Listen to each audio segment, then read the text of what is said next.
In the deep heart of Africa, nestled between towering trees and flowing rivers, lay the village of Alojola. It was a place of peace, where the laughter of children mixed with the rustling of leaves, and the wise elders told stories under the moonlit sky. But in this quiet village, there was one person who stood out, Adiku, the woman with 2 heads. Her body was like that of any other woman, strong and graceful, but upon her shoulders sat 2 heads, each with a mind of its own. One head, called Abeni, was adventurous and full of energy. She loved to explore the village, talk to people, and dance under the stars. The other head, Connie, was quiet and shy.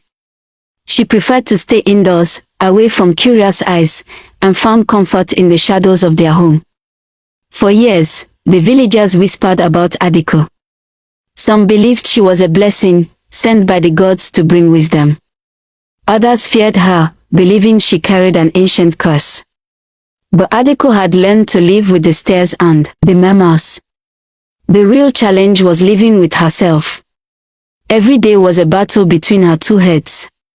When the sun rose and the village came to life, Abeni would insist, "Let's go to the market. I want to taste fresh fruit and hear the latest gossip." But Connie would sigh, "No.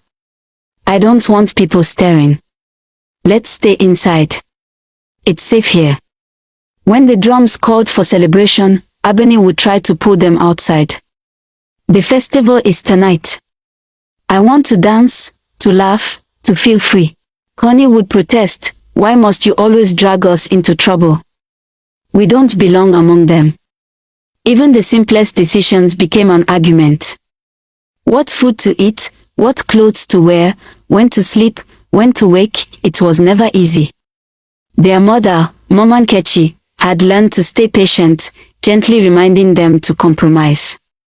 But the older Adiku grew, the harder it became. Everything changed the night of the Abaliwe festival. The village was filled with the scent of roasted yams and the sound of drums beating in the distance.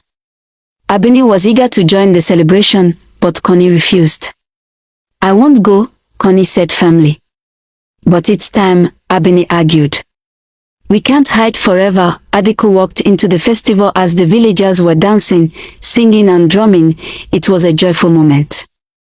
But, for the first time, Adiku felt something inside her snap. Her body stiffened.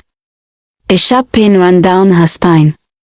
Her hands moved on their own, grabbing at her own throat. It felt as if her heads were fighting for control, each trying to silence the other. The struggle grew more violent. Her legs faltered. Her vision blurred. Then she collapsed. The villagers rushed to help, but by the time they reached her, Adiku lay breathless, her eyes filled with fear. Orisa, the village storyteller, stepped forward, his old eyes filled with knowing. "It has begun," he whispered. Adiku's collapse sent waves of fear through the village. The elders gathered, whispering to one another, their faces lined with worry. Orisa, the ancient storyteller, stood before the villagers and said, "She is battling herself," he murmured. "And if she does not find balance, she will be lost." But no one understood just how dangerous that battle truly was. Adiku later woke up, but as the days passed, Abeni and Connie's fights became worse. Each head refused to listen to the other, and something terrifying began to happen. Adiku's body stopped working properly.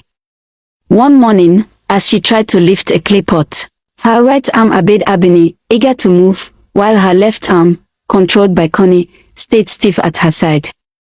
The pot shattered to the ground. Another day, she tried to walk, but her left leg wouldn't move. She tipped over, landing hard in the dirt. Her movements were no longer her own. One head would force her forward, the other would hold her back. The villagers watched in horror. Adiku was no longer one person. She was 2 forces fighting inside the same body. Then came the night of the mist. The conflict inside her had reached its peak. The village was asleep when the first screams tore through the air. Adiku had woken to find her body trembling. Her limbs were moving without her control. Abeni's desire for freedom clashed against Connie's fear of the unknown. And suddenly, Adiko wasn't herself anymore.